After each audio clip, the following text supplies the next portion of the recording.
আসসালামু আলাইকুম প্রিয় দর্শক শ্রোতা, আমরা চলে আসছি ব্রাহ্মণবাড়িয়া জেলার কসবা উপজেলার তিল্লাকপীর কসবা উপজেলা বিএনপি এবং পৌর বিএনপি উপজেলা বিএনপির যে সম্মেলনগুলি, এটা প্রায় 15 বছর যাবৎ হয়নি। 15 বছর পরে কসবা উপজেলার বিএনপির যে সম্মেলন, দ্বিবার্ষিক সম্মেলন হবে।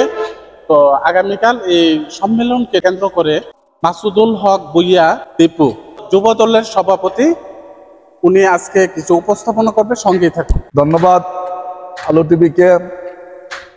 আপনি বাংলাদেশ জাতীয়তাবাদী দল বিএনপির কসবা উপজেলা ও কসবা পৌর বিএনপির সম্মেলনকে কেন্দ্র করে জানতে চেয়েছেন। আপনাকে প্রথমেই অবগত করতে চাই, আপনার মাধ্যমে প্রায় দীর্ঘ 15 বছর পর কসবা পৌরসভা ও কসবা উপজেলা বিএনপির সম্মেলন তিল্লাকপীর বাসস্ট্যান্ড সংলগ্ন মাঠে অনুষ্ঠিত হতে যাচ্ছে। আসলে 15 বছর পর সম্মেলন। বিএনপি একটা গণতান্ত্রিক দল, বহুদলীয় গণতন্ত্রের প্রবক্তা হচ্ছে বিএনপির প্রতিষ্ঠাতা শহীদ রাষ্ট্রপতি জিয়াউর রহমান। কিন্তু 15 বছর পর কেন আমরা এই সম্মেলনটা করতে যাচ্ছি, তার ব্যাপারে যদি আমি একটি কথা না বলে হয় না। আপনারা জানেন যে আমাদের এই সম্মেলন না, আমরা যদি ওয়ার্ড লেভেলেও কোথাও কোনো গণতান্ত্রিক চর্চা কিংবা কোনো মিছিল মিটিং করতে যাচ্ছে, আমাদের নেতাকর্মীদেরকে গ্রেপ্তার করে নিয়ে যাওয়া হতো। ইউনিয়ন লেভেলে কোথাও কোনো একটা দোকানে বসে যদি আমরা 4-5 জন লোক একসাথে চা খেতে বসতাম, তখন ওইখান থেকে আমাদেরকে পুলিশ তুলে নিয়ে যেত। যার কারণে আমরা এই সম্মেলনটা করার, আপনারা জানেন যে গত প্রায় 1 বছর আগে এই সম্মেলনটা করার জন্য দিল্লি পাতাশার হাই স্কুল মাঠে প্রস্তুতি ছিল। এরকম প্যান্ডেল করার সময় প্যান্ডেল আমরা পরিদর্শনকালীন সময়ে আমাদের বিএনপির সদস্য সচিবকে গ্রেপ্তার করা হয় এবং সম্মেলনটাকে পণ্ড করা হয়।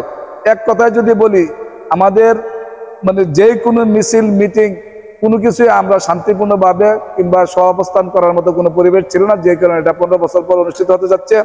ইনশাল্লাহ আমরা কসবা উপজেলা যুবদল চিন্তা ভাবনা করেছি এবং আমাদের যে প্রচার প্রচারণা আছে, ইতিমধ্যে আমরা বিভিন্ন টিম গঠন করে দিয়েছি। প্রচার প্রচারণার জন্য আমরা উপজেলা ছাত্র দলকে দায়িত্ব দিয়েছি, শৃঙ্খলা রোধ করার জন্য, এবং আমরা প্রায় 300-এরও অধিক স্বেচ্ছাসেবক দলকে দায়িত্ব দিয়েছি, নিয়োগ করা হয়েছে। বিএনপির বিভিন্ন কমিটি করা হয়েছে, প্রত্যেকটা ইউনিয়নে উপকমিটি করে দেওয়া হয়েছে।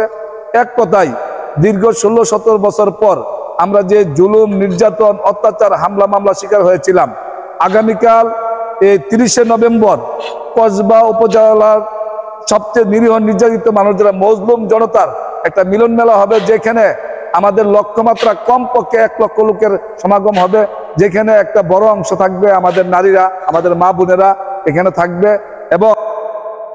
এবং আমরা যে 1 লক্ষ লোকের সমাগম করার চিন্তা করি, তার চেয়ে বেশি হতে পারে। প্রত্যেকটা ইউনিয়ন থেকে মানুষ বর্ণিল সাজে, বর্ণাঢ্য সাজে, আপনার বাদ্যযন্ত্র নিয়ে বিভিন্ন রং বেরঙ্গের দলীয় ব্যানার, ফেস্টুন, প্ল্যাকার্ড নিয়ে এখানে উপস্থিত হবেন।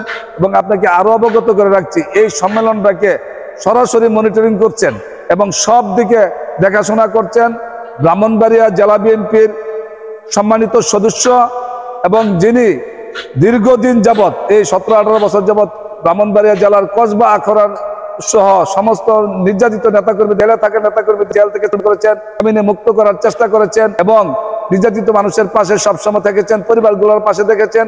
আলহাজ কবির আহমেদ ভূঁইয়া, উনি আখাউড়া উপজেলা বিএনপির সম্মানিত সদস্য, ওনার সরাসরি তত্ত্বাবধানে আশা করি যে কসবা আখড়ার মানুষ 16-17 বছর যে নির্যাতনের শিকার হয়েছেন, তাদের মন যে গুম্মরে একটা ভাব ধরে আছে, আগামী দিনে ওনার এই তত্ত্বাবধানে যে জনসমাগম হবে, এতে মানুষের অনেকটাই তাদের ক্লান্তি, তাদের যে হতাশা, তাদের যে দুঃখ দুর্দশা মনে আছে, অনেকটাই কেটে যাবে।